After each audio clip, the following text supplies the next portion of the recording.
Hello everyone, today is the 25th of May 2025. We're here at DTT to discuss the first chapter of the Avatamsaka Sutra. We're on slide 88 of this current file. You need to have some translation stuff for the old abbot here. Okay, with this section on the Gandharvas. Gandharvas are musical spirits. They make sublime music to entertain the heavenly king of the second desire heaven. And so they're very skilled.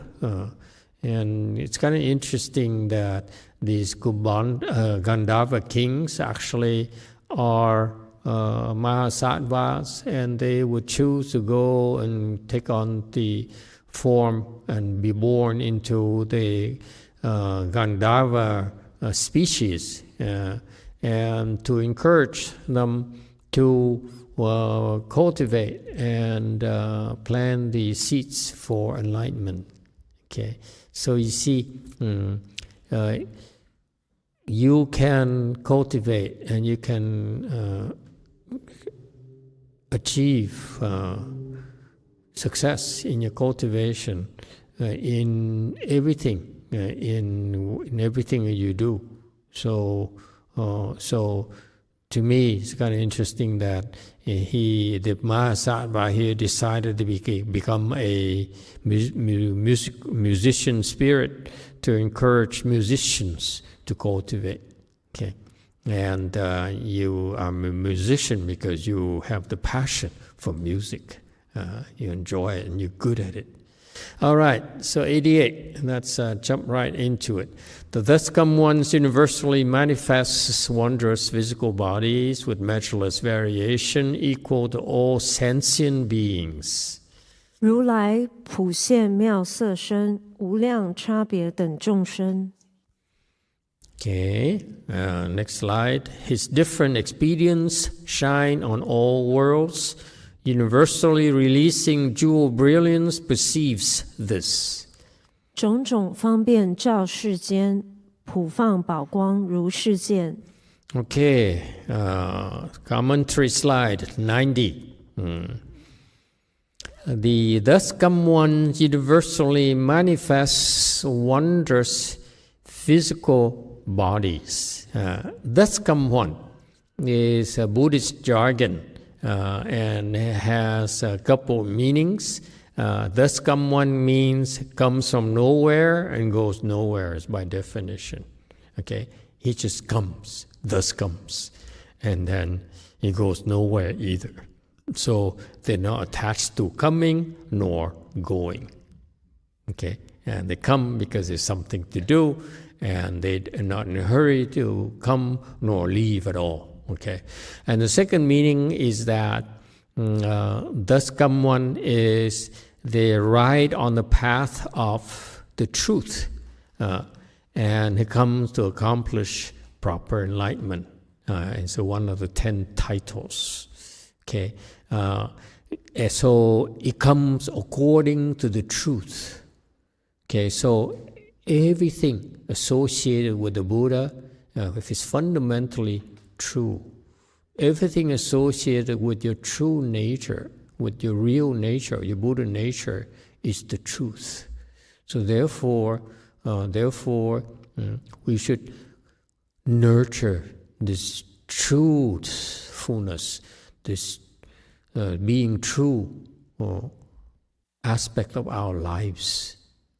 Okay, and that's wisdom, if you will, because eventually, down the road in the future, all of us will become Buddhas because we are able to live and dwell in the truth 100% of the times. Always. Okay? No matter what we do, we dwell on the truth. Okay? And he manifests universally means everywhere, manifest wondrous physical bodies.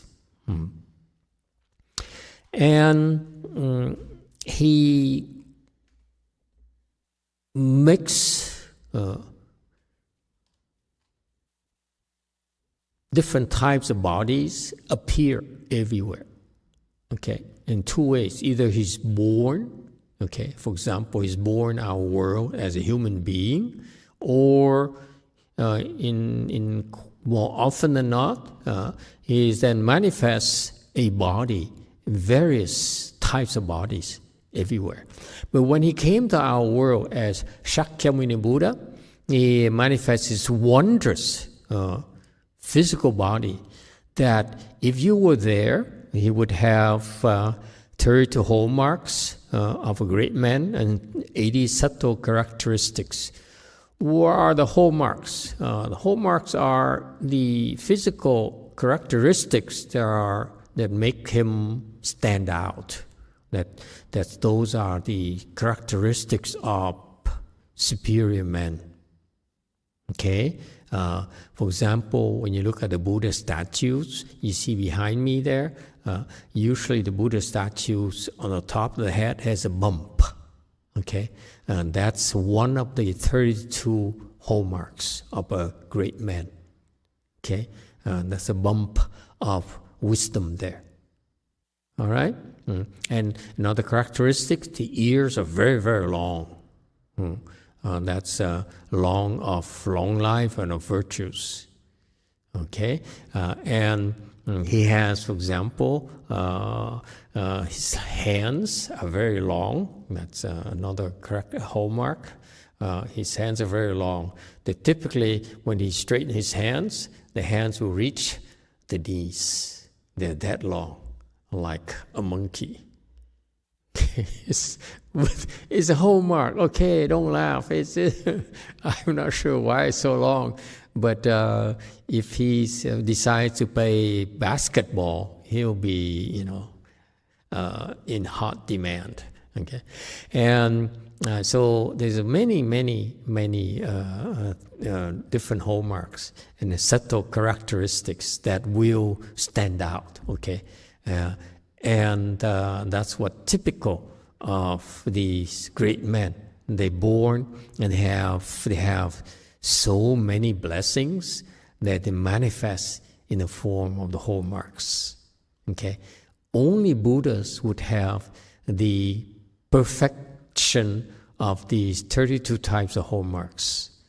Okay, for example, in his palm of his hand there would be a wheel, like a Dharma wheel kind of shape, sort of like a tattoo there. Okay, that's a hallmark. Yeah. All right. So many types of them. So wherever he goes in the universe, to a world, let's say a galaxy, and he decides to become a Buddha there, so he would manifest a human body. Okay, like here in our world, and then he's born through the mother and father kind of thing, and then he would manifest these 32 hallmarks. All Buddhas are like that. Okay, all over the universe. Just to give you an idea, each in the universe there is, the scientists know already there are infinite number of galaxies. In Buddhist jargon, we call the galaxies a world. Okay, so our world is a Saha world here. Okay, it's called the Saha world. Is one of the infinitely many worlds in the universe. Okay, even in our world, there's like 3,000 great thousand worlds, meaning that our world, as you know, right here is a small world, and there's like 3,000 great thousand worlds in there. So there's lots of worlds here. Okay, if within one galaxy itself. So far, so good. So it's big. It's very, very big. The universe is so infinite, really. Yeah, it's mind-boggling. And Buddhas and Bodhisattvas, they practice chant, they cultivate spiritually, and they're able to experience it and see it themselves, okay, and travel to it. Okay, all right, and so in our world, here in the Saha world, Shakyamuni, again, as I said, manifests in a human body with 32 hallmarks and 80 subtle characteristics. Okay, so it's quite a few. All these came from the culmination or perfection of his merit and virtues, his virtuous deeds. He helped countless living beings before he became a Buddha, and that's why when he became a Buddha, his body have these distinctive, very distinctive features that only Buddhas have. It's kind of cool. You know, like when you see nowadays, I notice the celebrities and famous people, what's the latest trend now?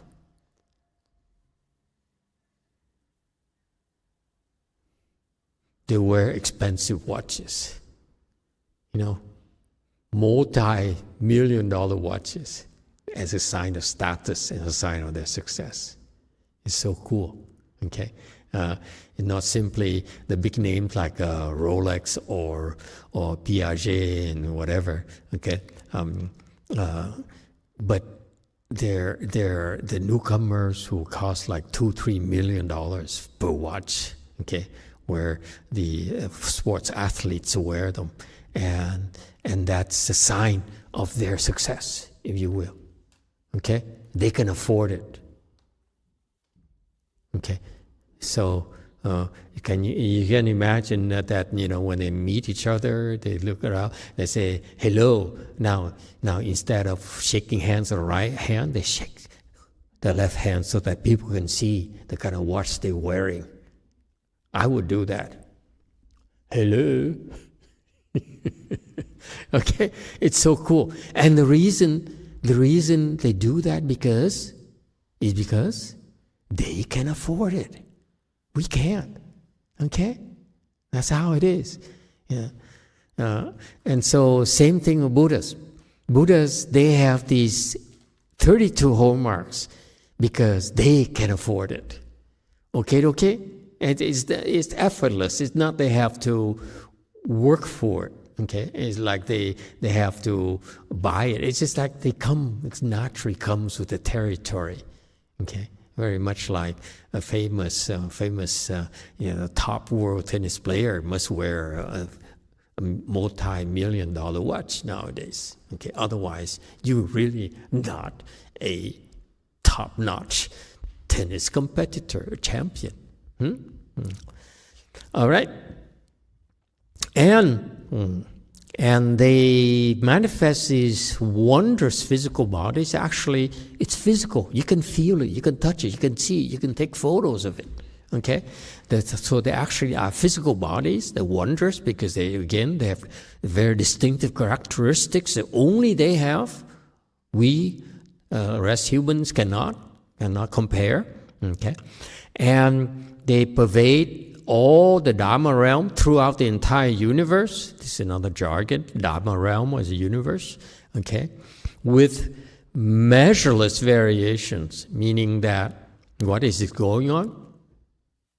That is, if they need to save living beings, human beings, they will manifest a physical body that looks like a human being.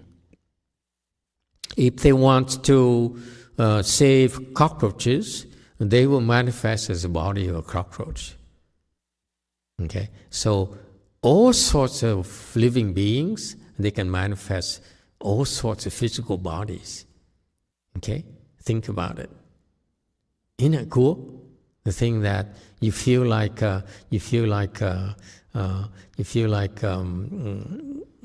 helping a certain type of living beings, and the best help that Buddhas do is they manifest the same physical body as a living being they're trying to save. So, like for example, they're trying to save a girl, they manifest as a girl body.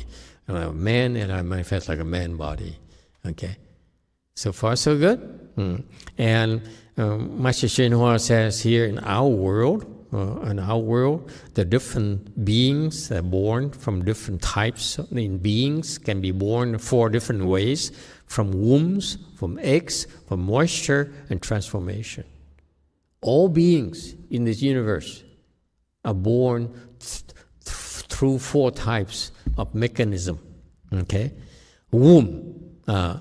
Womb meaning like us. Okay? Human beings are womb-born creatures, or many other living beings are also womb-born, like cats and dogs and so forth. And the principle behind the birth by womb is emotion. That's why we are emotional creatures. Okay?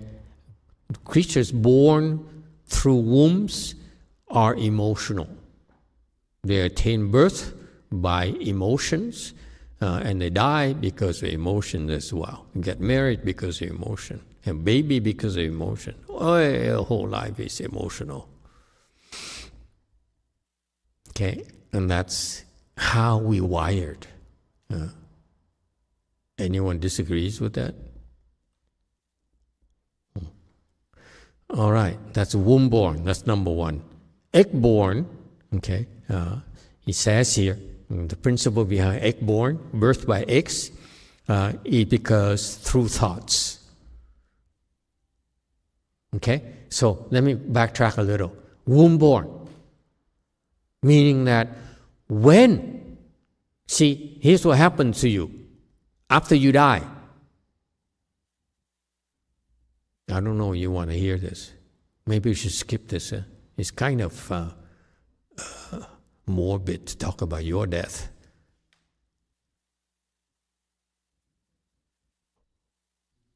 Any problem with that? Shall we skip the death thing?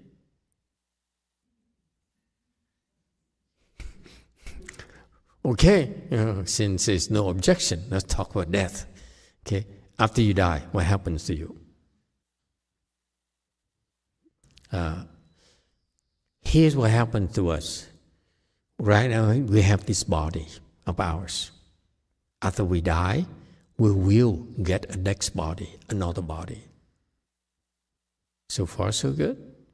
Between now, this body, and next body, there is a period of 49 days, approximately, where things are in suspension, okay, until things coalesce, and then we go to this new life, new body. So far, so good.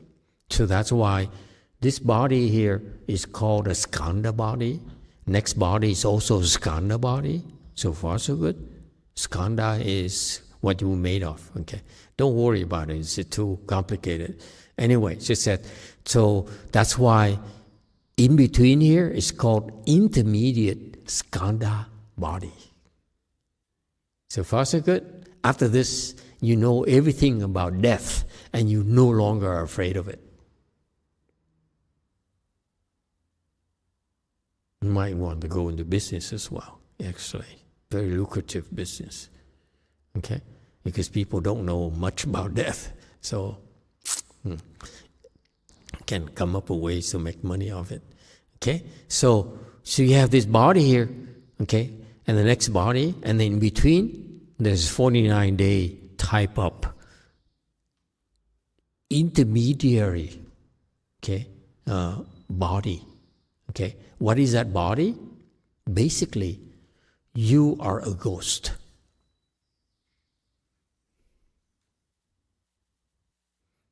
So look, you have a body right now. You're comfortable, you're warm, okay? You're full of, I don't know about you, I just ate so much for lunch, okay? It's always a struggle. You're coming to DTTs, I feel so full after lunch. I was full already, and guess what? people came and gave me a grilled cheese sandwich. So I was full already, and after grilled cheese sandwich, I'm even more full. And now, what am I doing? I'm drinking so that I fill up my stomach some more.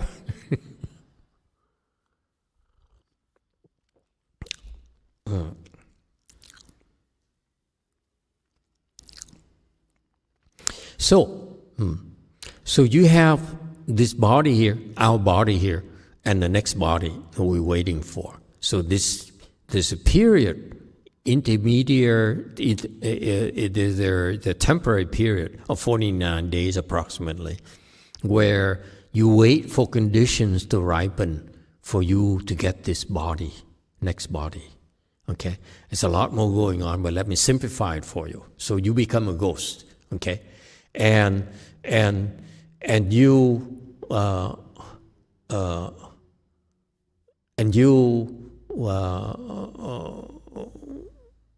you are basically exist as an in being, like the ghost here, okay, and you're very cold, and even though you think you have eyes, but you cannot see. It's so dark. It's so cold for you. Okay, no matter how much you put, how many coats you put on, down coats, thermals, you name it, layer after layer, you're still cold like heck. Okay, and when you think you have eyes, but it's so dark, you know, I don't know how you say. How do you say this in English? I forgot already. You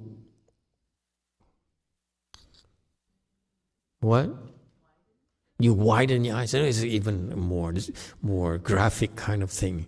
Okay, you strain your eyes, like a more like straining kind of thinking concept. So you strain your eyes, and because it's so dark, you want to see. Okay, listen.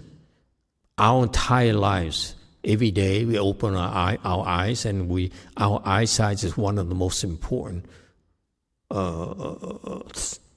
things that we need every day, right? We walk with our eyes, we eat with our eyes, we learn our eyes. Everything is with our eyes, let's face it. So after you die, you still think you have your eyes, but it's so dark, okay, that you cannot see. No matter how much you strain your eyes to look, you cannot see. Why is it relevant? This is what happened to you, so it's very frightening. You don't believe me? It's okay. After you die, you find out. And you say, I heard this before. Masteryonghua warned me already. Okay? And so anyway, so you exist in this state of fear because it's so dark, and very uncomfortable because it's so cold, like you're in prison. Okay? First thing when you go to prison is very cold. Did you know that? You don't know that? Anyone been to prison?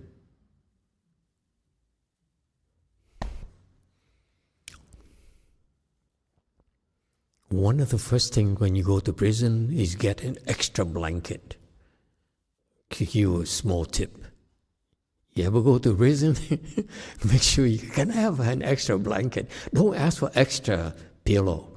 Pillow is not important. Blanket is very important, excuse me, because it's very cold in prisons. Okay? So anyway. All right. So it's cold. And it's dark, you cannot see. And guess what happens?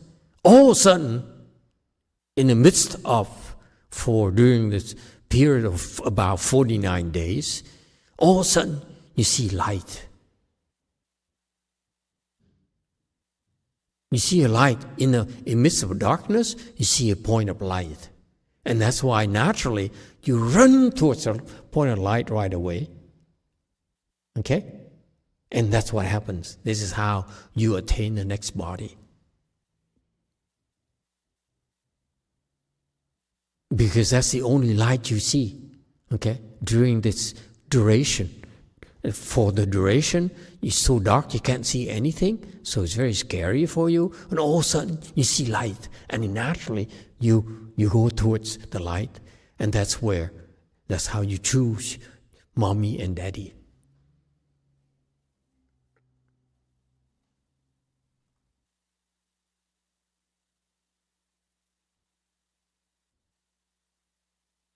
Any questions? Yes, Evan. Master, this is for human body only, or if you're reborn in as any other body, it's still the same light? Same mechanism. Okay. Similar mechanism. And for those who is 49 days, for the 49 days, they also feel dark and cold as well, and the same mechanism? Depends why you do it. With us?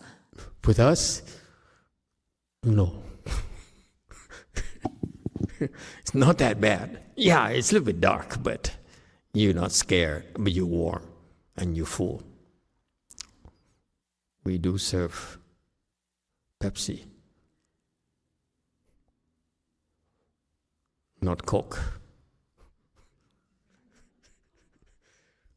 Okay, so far so good. So you drawn this light here. It's natural because when you live in the dark, naturally you go towards the light, right?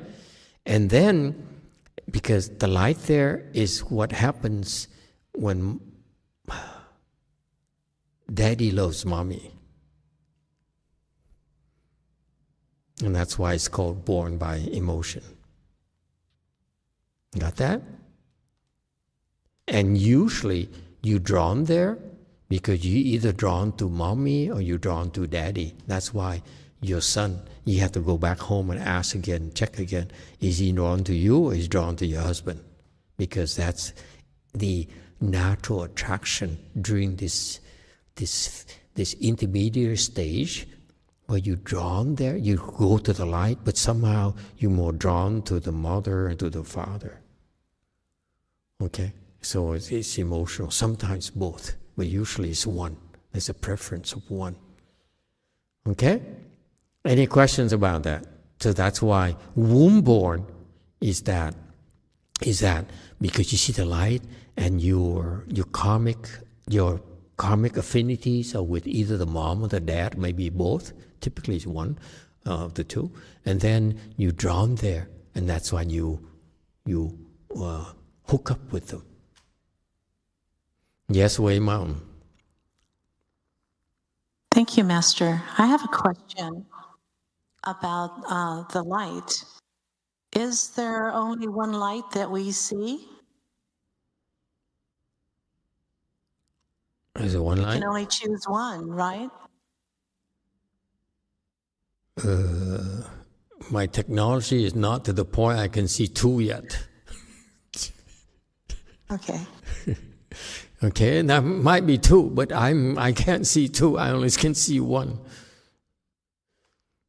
What, do you want to have choices? Like, do I hear a better offer? Can you give me a better offer, huh, Daddy? How about potential daddy number two?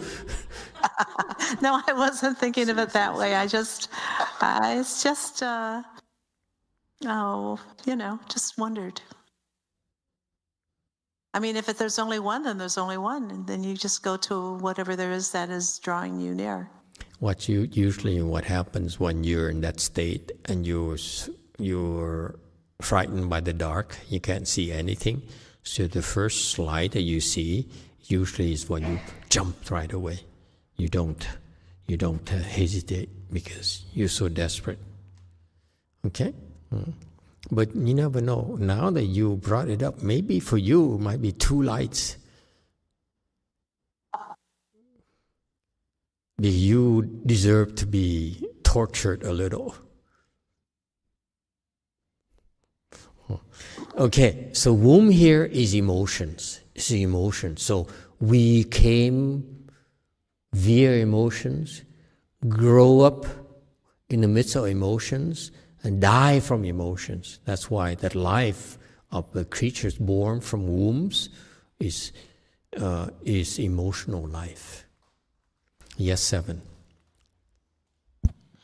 Master, just to clarify, so when the moment the embryo is formed, there's a life already reborn there already. So if there's any abortion, that you're actually killing a being. Or at what stage of the, like 9 months for human being, right? At what stage are we reborn into that embryo? What embryos? No embryo yet. There's no embryo yet? Not yet. There's no embryo yet. But you are already reborn. Yeah. What? The moment that you decide, when the moment you pick your parents, because your affinity with your parents, okay, that very moment there, your eighth consciousness, remember after you die, your eighth consciousness go into this suspension state, a ghost state, okay? It's suspended there, waiting. And when you choose to go to your parents, okay, that eighth consciousness here, you remember, it's the last one that leaves, okay? Okay, it's not the last breath. It's when your eighth consciousness leaves, that's when you are officially dead in Buddhism. So far, so good. So the eighth consciousness is the last one to leave and the first one to arrive to the next body.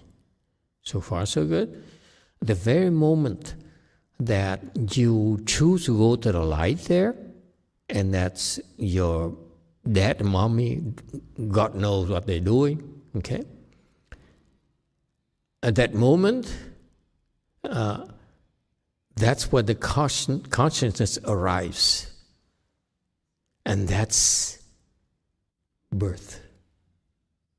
Birth begins at the very moment when your consciousness, okay, in suspension here, arrives. So it's way before the embryo is formed. And then, that's usually at the conception time. Before anything could happen, it's that very moment when there's conception, that's when life begins. So if after conception time and you do something to it with a pill or whatever, like a morning after pill and so forth, in Buddhism it's considered an abortion. You're killing a being because the consciousness arrived already, therefore it's a being there. Life begins already.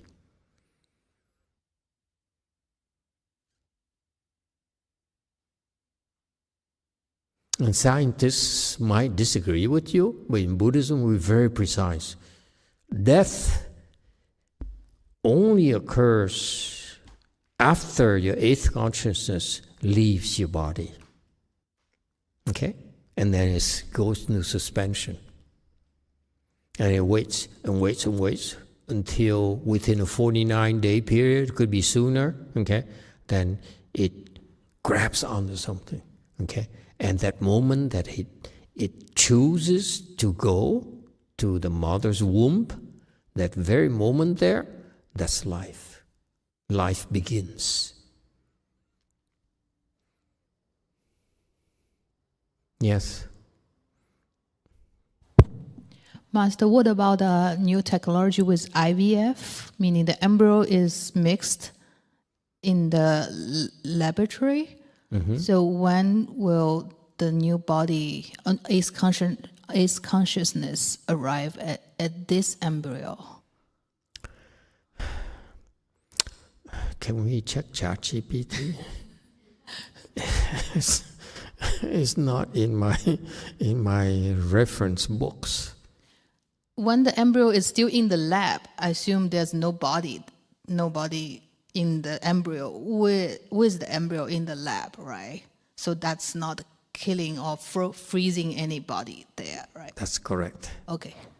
What happened to our doctor? She left already? I might want to ask her and double check with her. Okay. whatever is in the thing there, the freeze and thing, is not life yet. Because basically it's two things that they combine and they make whatever that thing is. They freeze it. This is no... Okay. We're going to be stuck here for a while, folks. Sorry, Master. You just said that it happened before the embryo even created, right? Life started before that. And then it has entered the mom's womb.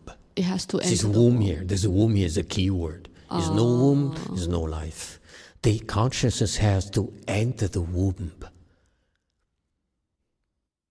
Does it make sense?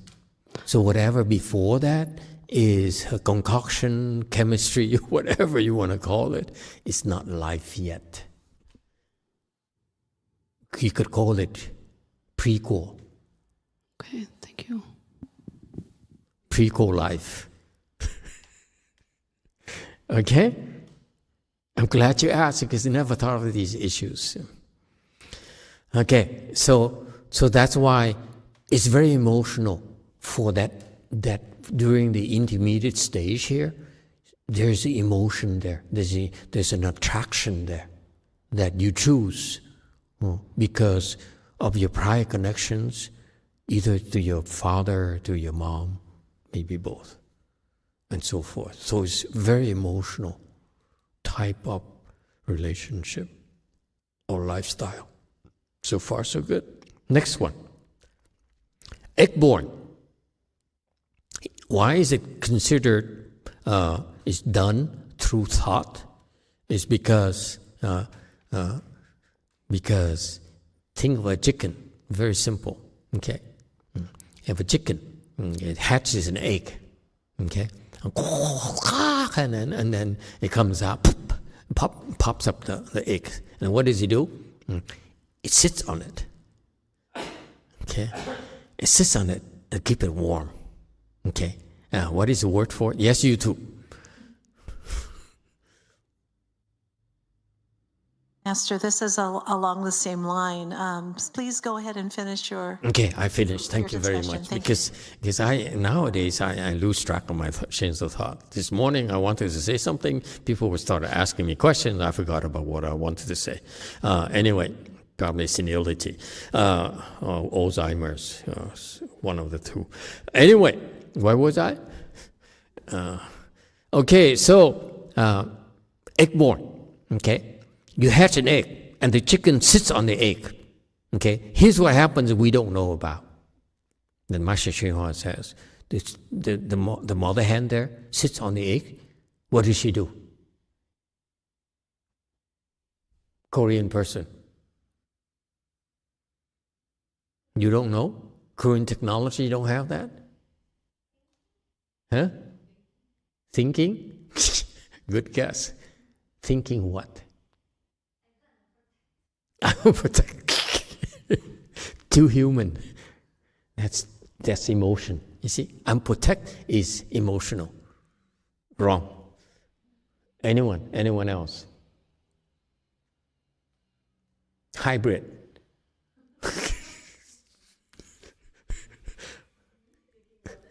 Thinking of the egg. Closer. Yeah, closer than Korea. Yes, 7. Thinking about I want a little chicken.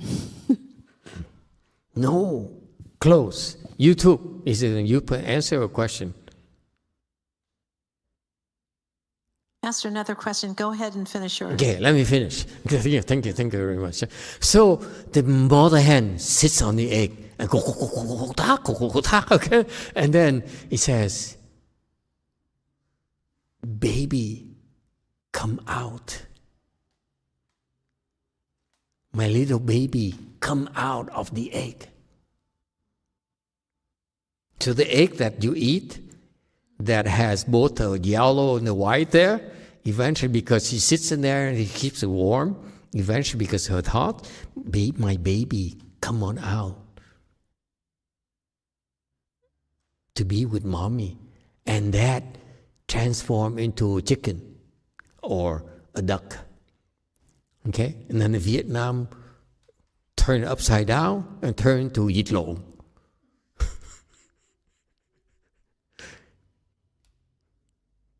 You know, yitlo. You Westerners don't have this. Do Chinese have yitlo?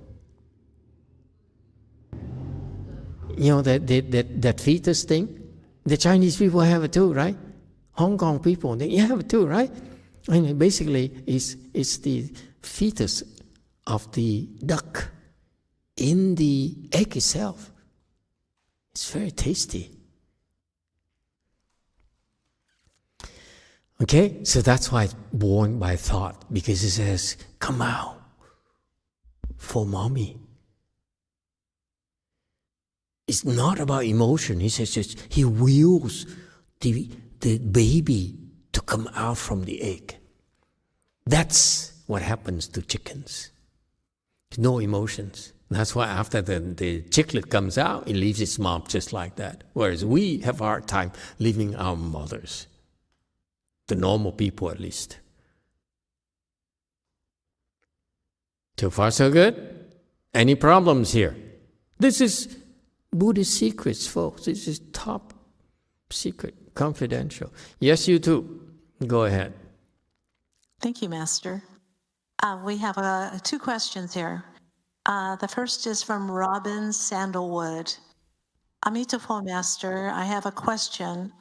Among the 8 kinds of heavenly beings that are nagas and dragons, are serpentine heavenly beings born from eggs like reptiles in our realm, from eggs?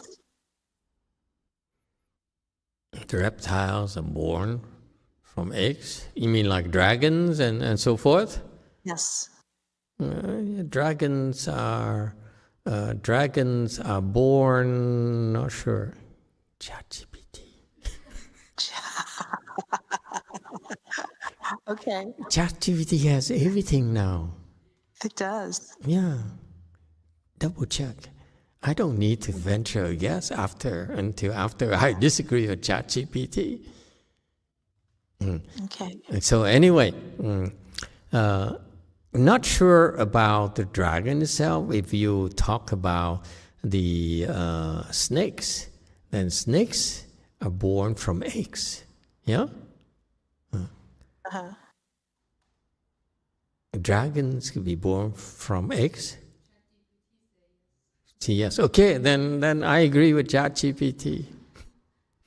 Who am I to disagree with ChatGPT?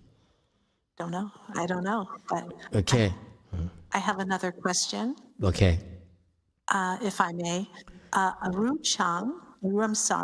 Kang says, Master, what about the famous story of a heavenly being who was born as an animal, but after taking refuge with the Buddha, the pregnant animal got kicked and the baby died? How could the animal get pregnant and the heavenly being is still alive? Come again? It's a little confusing. No comment. Yeah, go ahead. There's a famous story of a heavenly being that was born as an animal, but after taking refuge with the Buddha, the pregnant animal got kicked and the baby died. How could the animal get pregnant and the heavenly being still be alive?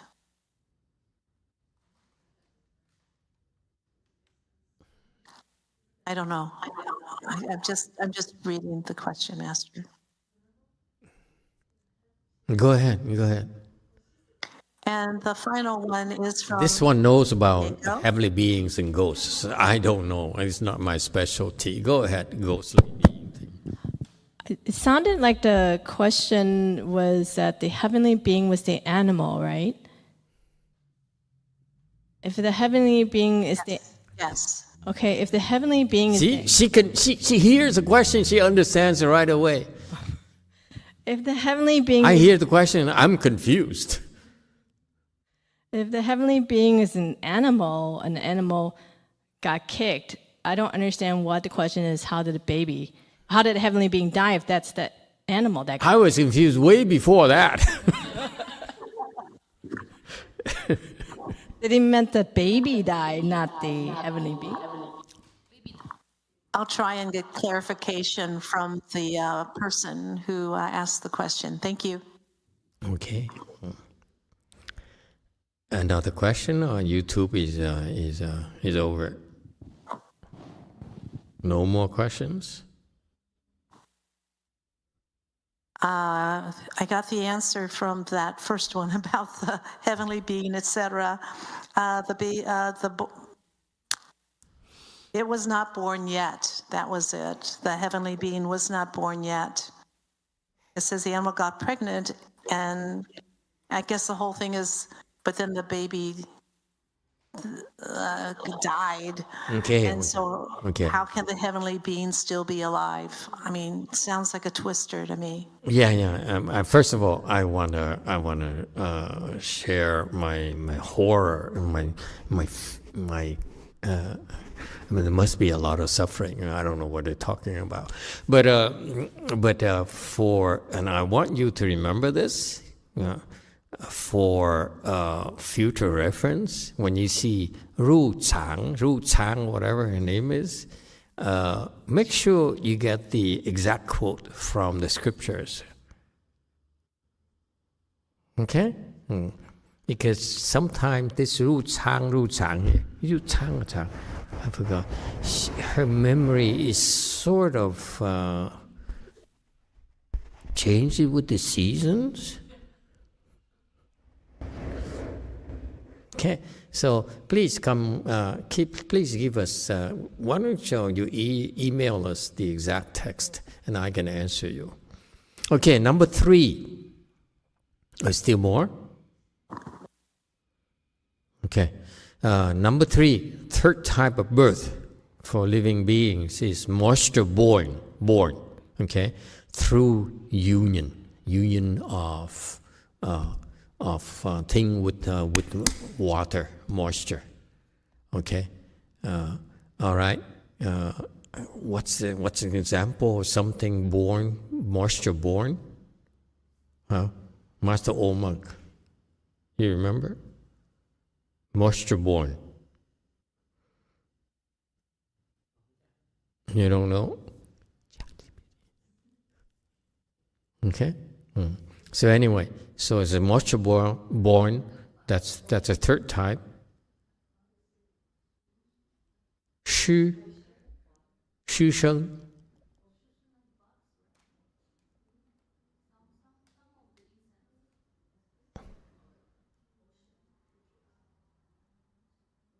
Somehow, it's just my mind draws a blank. Anyway, and the fourth one is transformation-born creatures through separation. I'm not sure about separation. Okay, but anyway, transformation-born refers to. This is why I asked for the exact text from Ru Chang. Okay. Because when you're born in the heavens, you're born as a heavenly being up there, it's by transformation. There's no womb, there's no moisture, there's no egg. Okay, when you're born in the heavens, okay, then you're born, poof, you're not there, and all of a sudden, poof, you appear. That's why it's called born by transformation. Wasn't there before, and all of a sudden it appears. Yeah. Moisture. Some of the insects. Some of the insects are born by moisture. Really? Okay. Yes, 5. Thank you. I think mold was born from moisture. What? Mold. Mold? Nấm mốc thầy. Mold like koji mold in the sake? You don't know how to make sake, huh? The sake, you make sake by using rice, excellent water, and koji mold. Never mind. Okay, JMT. 마스터 습생의 대표적인 걸로는 개구리가 그러니까 개구리가 물에다가 알을 낳거든요. 그래서 습생의 대표적으로는 개구리가 알을 낳는 거를 습생의 대표적으로 알고 있고요. 네. Master, for moisture-born animals are frogs. So frog lays eggs in the water and they are born, and that is moisture-born. If you lay eggs already, how can it be moisture? What are you talking about, woman? Listen to yourself. Mukhyung, hit her. 지금 화생의 이그젬플을 여쭤보시고 있었던 거 아니에요? Slap her. Give her a slap. Oh, you prefer a punch? 죄송해요. 습생이요. Master, weren't you asking about example of moisture-born? Yeah. Well, a frog. You just say a frog first lays an egg, and then isn't an egg born then? Listen to yourself. I'm only using you against you. 네, 그러니까 개구리가 물 안에서 올챙이를 낳는 게 습생의 이그젬플이라고 말씀드린 거고요. Master, I'm just saying that the frog is born in the water, so I'm saying that that's an example of the moisture born. Are you hungry or something? Why are you saying so much nonsense?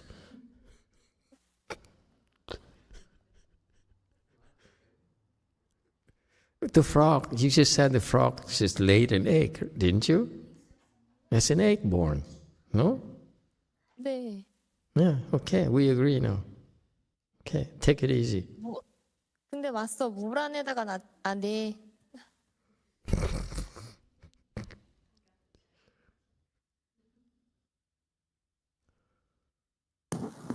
Okay, Master. Okay, thank you. Okay, Seven, go ahead. I was going to say ChatGPT says... Which version, 4.0 or 3.0 or 4.0?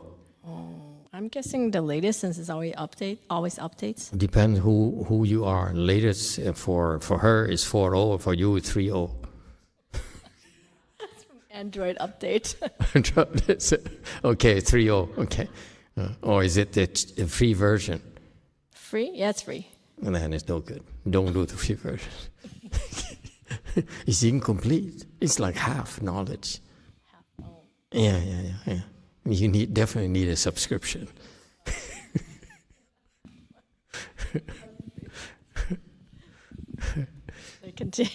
Continue. Okay, that's okay. Quoting the free version. Okay. This is the term includes all life forms believed to arise from dampness, rot, or decay, which would include mold and fungi on rotting food or organic matter. Excellent. Yeah, Koji mold. Yeah, absolutely. Fungi. Okay. Maggots appearing in decaying flesh. Insects like gnats or flies that seem to come from stagnant water or moist soil. Very good. Free version, not bad, huh? Impressive. Yeah, okay. Remember that, huh? And they say, old man? Okay, remember that. But I don't need them anymore.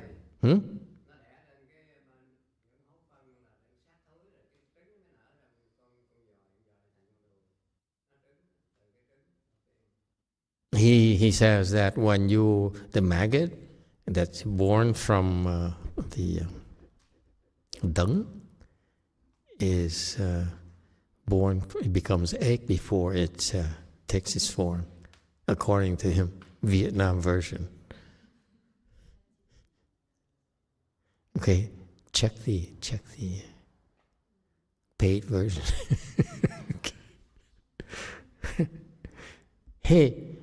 Hey, Chin, do you have 4.0 yet, or you still on 3.0 like the rest of us? 7. Actually, Master, the free version has the latest model. It's just rate limited, so you can only have certain amount of requests per day. But so you used up yours already? No, I'm just saying that I'm going to even you Claude. are using the free version. I'm subscribed in the Claude Opus. Except that only the reasoning, the O3 model is the certain things are pro version only, but mostly I think the free version is the state of art. State of art. It's still half truth. Claude Opus apparently is faster than O3. Did you hear? Are you guys worried? It's just it's always a competition. Just keeps everybody keep leapfrogging each other. See if the free version of Claude Opus is better than. Okay, for you Chinese-speaking people, I'm curious about this. Oh, by the way, folks, you're new with us. I don't know anything, so I'm learning, as I go along. So don't think I'm like a professor expert or anything. No, we learn from each other. In a Chinese word here, it says 无所托互有. So it really depends on nothing, and all of a sudden appears. That's why it's called transformation. So when you're born in heaven, for example, your dad is sitting there, sipping tea from China. And then, all of a sudden, boom, you appear right there on his laps. That's why it's called transformation. That's how you're born in the heavens, by the way. There's no womb, there's no moisture, there's no eggs, okay? You should appear just like that, so you don't have to go through the pain of womb birth, excuse me, egg birth, because you have to, your mom, if your mom has depression, boy, are you in trouble. The chicken hen has depression, it happens, okay? Then you're born having depression already. And so you see, transformation is that you're born poof like that. No birth pains, okay? It's instantaneous. So you're born, for example, in some heavens you're born about the size of a 6-year-old boy, okay? And in a very short time, you grow up. There's no puberty, there's no nothing.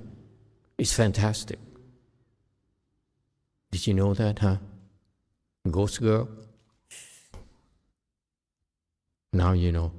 It's cool to be born there, okay? And you go to higher level heaven, okay? Then you're born as bigger boy, okay?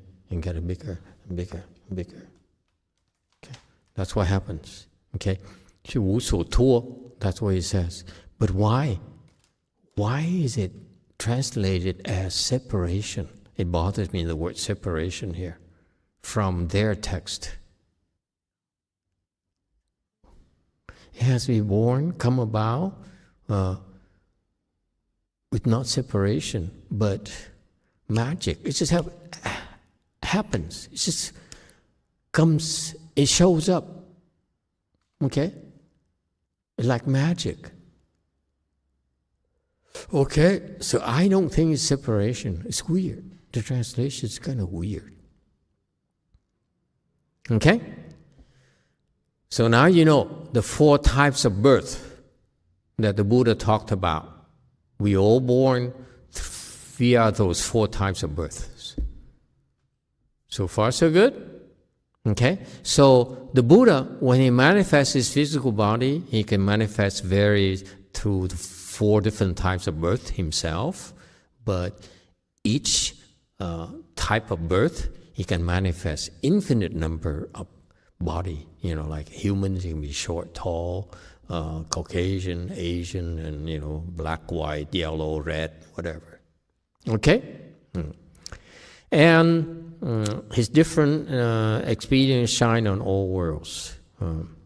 And why does he show up in the various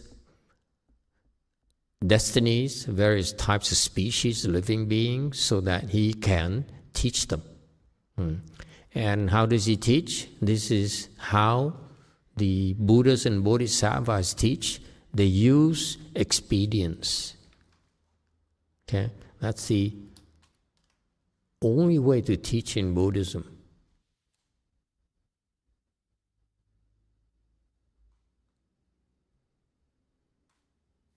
Okay, so that's why some of you who are teaching classes and you struggle with your student not coming back, okay, it's because you are not taught expedience yet. Your level is too low. We can't teach you expedience yet. So you have to live with it, okay? We spend a lot of time and money advertising, bringing people in, and they don't come back because you don't know how to teach them. That's a fact. But that's part of the training, because you're supposed to fail and not get depressed. I mean, not quit. Got that? All right. And universally releasing dual brilliance, perceive this. Next, using immeasurable expedience based in great wisdom, the Buddha expounds for flocks of creatures, all and everywhere. 大智方便无量门，佛为群生普开善。Kachan. He enters the true practice of Supreme Bodhi, Varsha banner, skillfully contemplates thus. 入圣菩提真实行，此金刚床善观察。Okay. 97. He using immeasurable experience based on great wisdom. You see, as I just said, expedience are created, are invented from wisdom. Unless you have wisdom, you cannot understand experience. Got that? So that's why, even though you have some wisdom right now, some of you have wisdom right now, but your wisdom is not high enough, therefore you cannot use expedience yet. So far, so good. So this is a humbling experience for you. It's a lot more going on than you realize. Somehow the Buddhist disciples hear enlightenment and so forth as if a same thing, homogeneous block. Actually, it's many gradations of enlightenment. Okay, so a very low level is like babies, and then it gets better and better and better. But it's not until you get to a higher level that's when you're able to really become useful. So below the low level enlightenment, even though you have wisdom, you still need a lot of work before you can really contribute. Okay? Even some on a higher level, they still have a lot to learn as well. All right. And so great wisdom here. What is called great wisdom? Great wisdom here is the kind of wisdom that enables you to end birth and death, have to be in control of your destinies. Meaning that if you have great wisdom right now, you are free from that wheel reincarnation. You can go anywhere you like after you die. Okay? In principle, it's not always the case. But in general, that's the case where what happens is that the average person, when you die, you have to go through King Yama, okay, the judge in the netherworld, who decides which body you're going to take on next. So you're in this intermediate kind of body here, in the intermediate stage here, the ghost stage. You are, every 7 days, you brought in front of King Yama, And King Yama looks at your record and says, okay, you can go and be reborn as a pig, as a chicken, because you like to eat a lot of chicken eggs. Therefore, you have affinities with your chicken hen right there. Okay, so you ate a lot of her eggs. Now now you got to be her baby, and so that's why you have to go through King Yama. However, if you have some wisdom, then you don't have to go see King Yama anymore. Okay. Because if they mistakenly bring you in front of King Yama, because what happened to most of you after you're dead, okay, you this state of eating meat, it's kind of body, okay, you're a ghost basically, you're in being, and every 7 days or so. Did you know this? Okay, every 7 days, imagine you're a ghost state, okay, and every 7 days or so, there are 2 other ghosts, much bigger than you. They come over and grab you by your armpit, so you can't move. And they lift you up and they bring you in front of King Yama.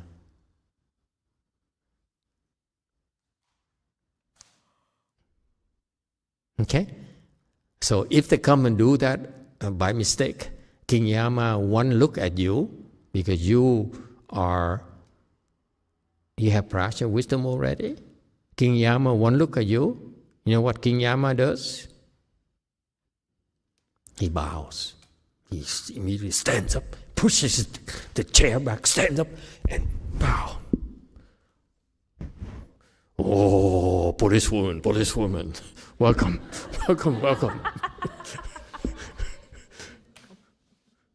Okay, he knows right away.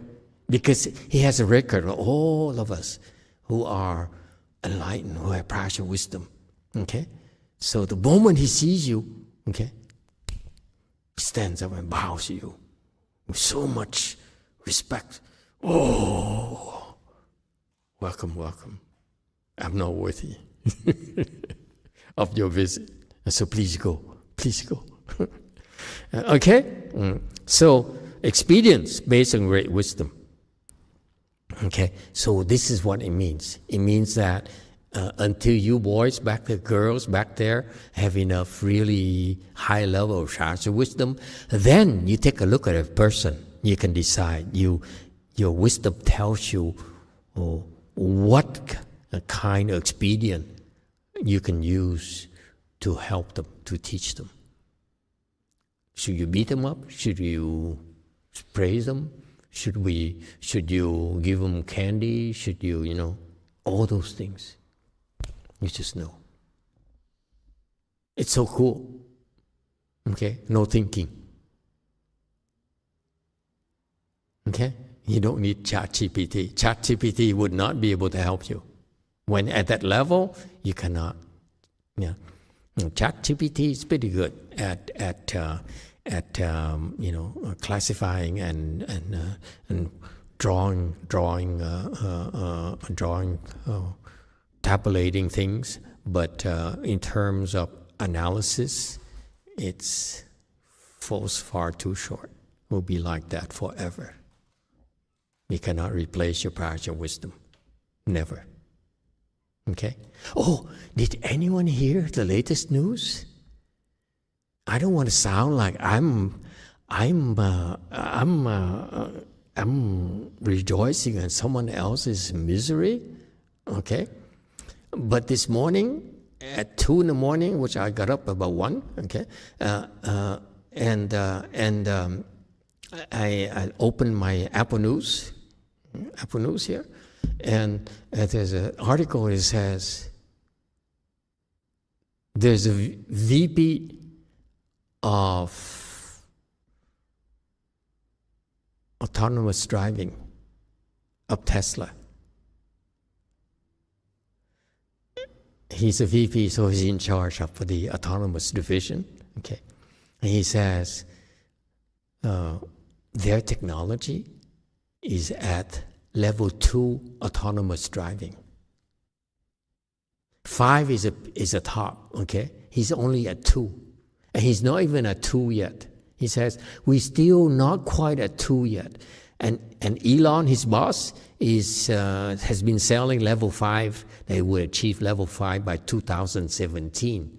And then he stretches to 2018, 19, 20, 21, 22, 23, 24, now 25, still not there. Now at 2025, he's not even at 2 yet. I hope you're not driving Teslas. Is any of you driving Teslas? I feel sorry for you. Do not use autonomous driving. You're going to kill yourself, kid. Okay?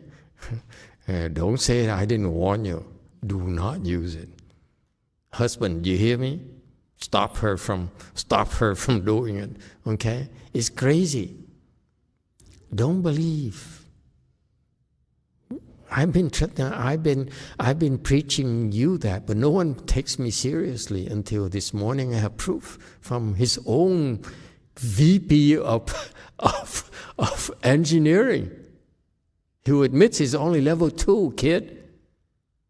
You want to sell it? I'm looking for a cheap one. This is why I'm saying bad mouthing them, because I hope it goes down, it depreciates faster.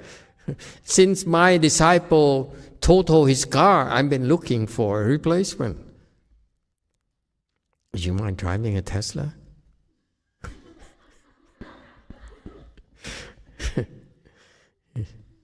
You like a Tesla? You don't like Tesla? Not that bad. You don't believe in autonomous driving? He doesn't believe it. See, smart man. Don't you dare use it, okay? You're going to be sorry. Okay, I will unload Teslas. Okay, grace and great wisdom.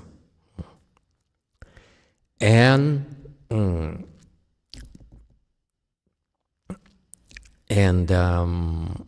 he said basically it's no Dharma being spoken. So in Buddhism, we help living beings by speaking Dharma to them.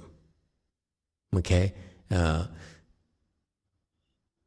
Don't think that the Buddhist teachers are supposed to help you by healing you from your illness and by giving you the numbers for the next super lotto and so forth. That's not helping. Okay, the helping is to speak Dharma for you. Okay, there are 2 types of helps. The help that makes you dependent upon them. Okay, meaning that you have a problem. Okay, mommy, you give them a Band-Aid. Next time they get hurt again, they come to you, mommy. They always keep on coming for you. Okay, that's slavery. Dependency, where the Buddhists and Bodhisattvas speak Dharma for you so that you can liberate yourself. That's the only way to liberate yourself. Do not expect someone else to save you. It's not possible. You have to save yourself. And that's why the Buddhists and Bodhisattvas speak Dharma for you. Okay, and when you speak Dharma, when we speak Dharma when the living beings hear the Dharma being spoken, it's like they wake up from this dream and they stop hurting themselves. What you don't realize is that because of your confusion, you keep on making the wrong choices. That's what happens. Okay? And that's one of the reasons why we get in trouble. We choose wrong. Okay? So that's why all of you, eventually, you have to learn to speak Dharma. No excuse if you cannot speak Dharma. And the main thing about speaking Dharma is explaining sutras like we're doing here.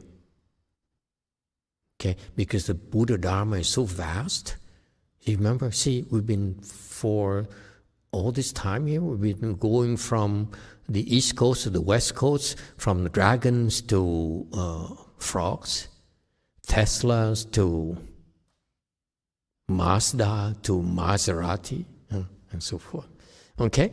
So what happens, and Master Sri says here, I did it in italics to point it out to you and to myself, there's no Dharma that is spoken, yet no Dharma that's not spoken. Meaning what? Meaning that when these beings who have wisdom speak Dharma to you, okay, they're not attached to it. They don't say that, see, I told you so. See, remember, you learned it from me. I'm your teacher. Okay? And so that's why there's no Dharma that is spoken at all. Meaning you're free.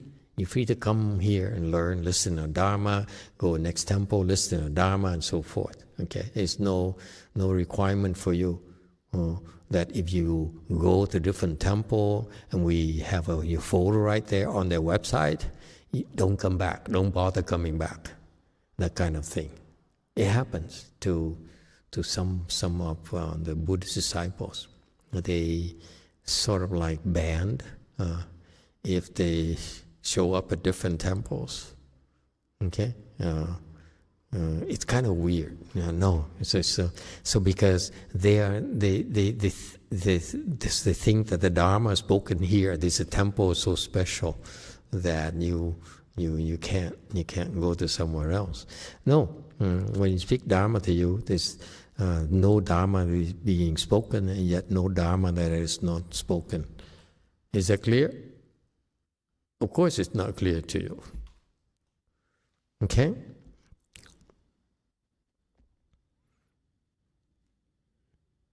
Why does it mean no Dharma that's spoken, old monk? Why does he say that when the Buddha speaks Dharma, there's no Dharma being spoken? What does it mean?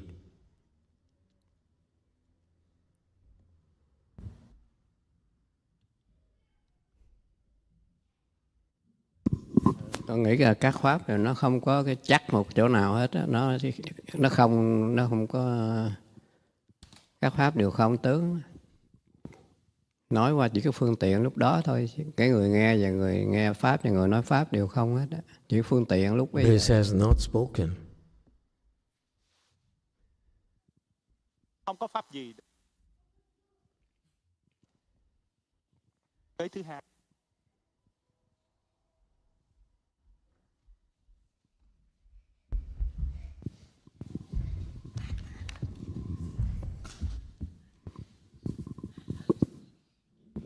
The Dharma not spoken, meaning that the teacher is not attached to the Dharma. So that when you give something, let's say you give when the teacher speaks Dharma to you, it's a gift of the Dharma. Okay, they're giving a Dharma to you. Okay, the teacher, as soon as he gives the Dharma, okay, he's not attached to it. He doesn't make a big deal out of it. So far, so good. He says, if the teacher speaks Dharma to you and you're down there, does he get offended? No. If you take it, you don't take it, you don't listen, you appreciate, you don't appreciate. It's all the same to the teacher. Okay? He just speaks Dharma because he's supposed to do it. Period. So far, so good? He's not attached to it. So, in a way, when you give the Dharma, okay, when you are truly giving the Dharma, you don't see yourself giving the Dharma at all.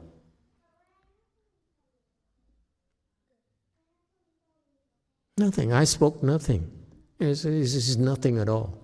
Nothing to brag about, nothing to be proud of. It's just Dharma being spoken.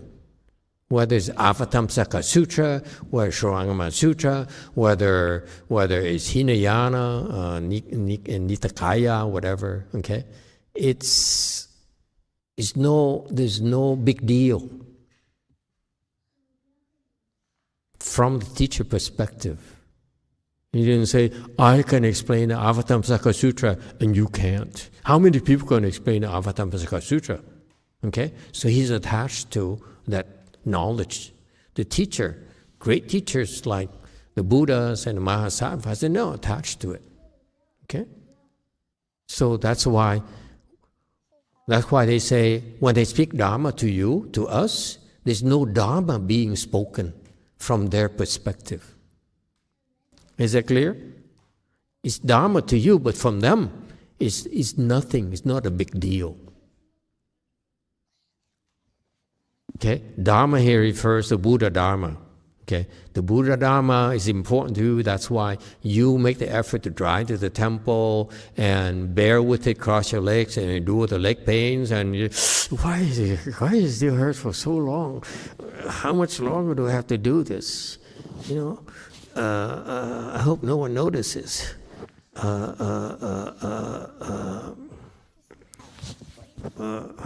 Yeah, cross your legs, honey. There you go. Good girl. Look at that. So impressive. Look at her. Wow. It's so impressive.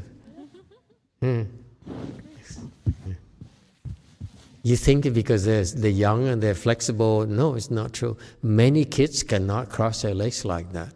I was teaching at the young boys Shami programs, and we have a lot of young boys that were sent to us from Philippines, from all over, and they could not cross their legs in full lotus. They can't at all.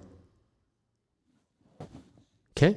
Now, anyway, so there's no Dharma that is spoken, is from the teacher perspective. He teaches, but he's not attached to it. Okay, he doesn't try to monetize it. He doesn't try. It doesn't matter to him. Okay, he never makes a big deal out of it. So far, so good. What about yet no Dharma that is not spoken?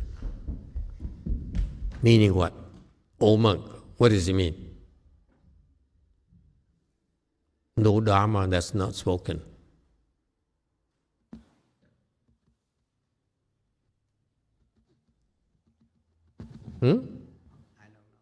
You don't know. Anyone? No Dharma that's not spoken. He says, I'm not attached to what I tell you, okay? But there's nothing I won't tell you. What does it mean?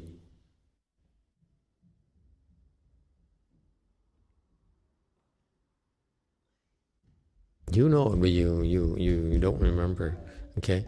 Yes, go ahead, Simon. Again, meaning he's not attached to his Dharma. He will tell you everything that's the best expedient for you.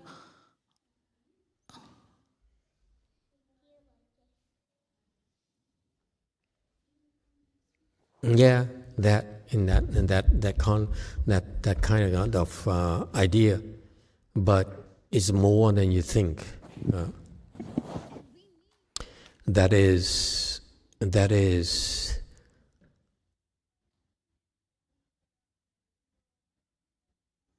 there are no rules.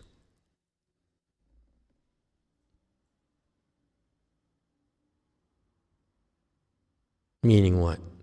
For example, many monks and nuns think that in order to speak the Dharma, you're supposed to have a certain demeanor. You're supposed to speak softly, slowly, and you convey this magnanimous image of a very pure and lofty person. Okay? So that's a Dharma of loftiness, of being magnanimous, of impressing. So far, so good, old monk. Okay, that's what most of you people in Vietnam do. Okay, many of the monks and nuns here also do that because that's what appeals to the Buddhist disciples. They've seen it since they're young, and they've been to so many temples. They all have the same demeanor. Okay, very magnanimous, very lofty, very adorned. Okay, and they compare themselves to Buddhas. Look at Buddha, how adorned he is. Look at Mahasattva, how adorned he is. Okay, but then you run into, occasionally, you run into a teacher like masteryonghua. Have you seen his videos, his rare videos they have? Okay, I never watched his videos when I was practicing. I only listened to his tapes, that's all I got. But then later, after I started teaching, they started posting those videos on YouTube, and I was fascinated. You know, yeah, first time I saw how my master spoke Dharma, you know, he's like that, traditional, he's very traditional, very sits up straight, sits upright, and then very gentle, very, very kind, very compassionate. Okay, I said, wow, that's how I'm supposed to speak Dharma. And then one day, I saw a video of him screaming and yelling at someone. I said, is it the same monk? And so it's the Dharma of being magnanimous, being adorned, being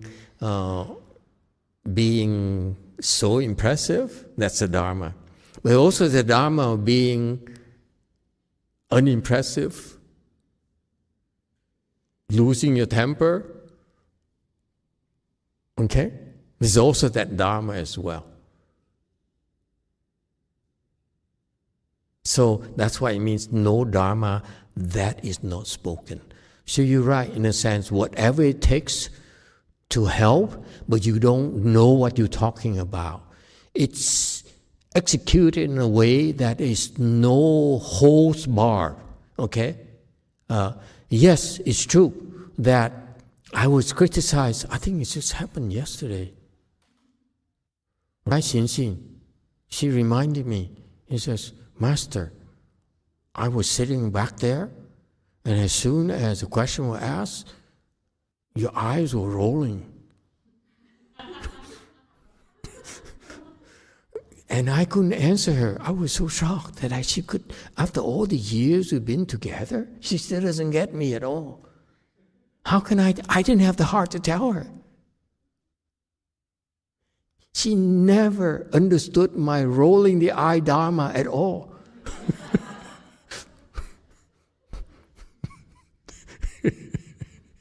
Okay? That's part of speaking Dharma, you loser. Got that? Why? Because sometimes you need to do it, okay, for two reasons. Number one, to get the point across. And sometimes because you can't physically beat them. You have to make them feel so bad. Okay? Whatever means possible, you make them feel bad. Okay? That's number one. Number two, okay, is the rest of you who are not the recipient. It's a test. What is your level? Do you expect the magnanimous? You know? Then you will be rolling the eyes yourself. You say, oh, the master is something else. Oh, no. Okay? And then another Dharma will be spoken to you to address that problem. See that? Is it clear? Don't be afraid. It's okay. It doesn't matter. They run away. They run away. We catch them later.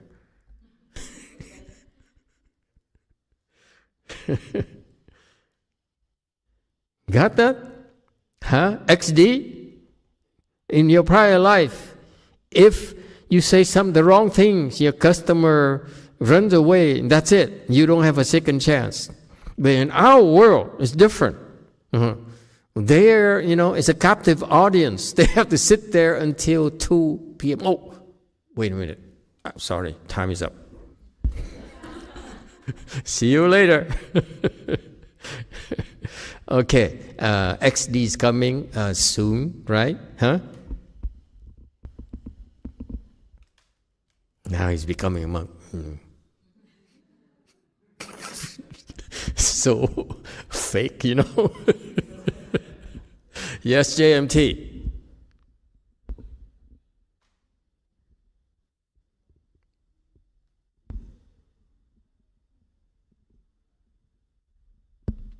Okay, we stop here. Thank you, everyone. Have a nice week.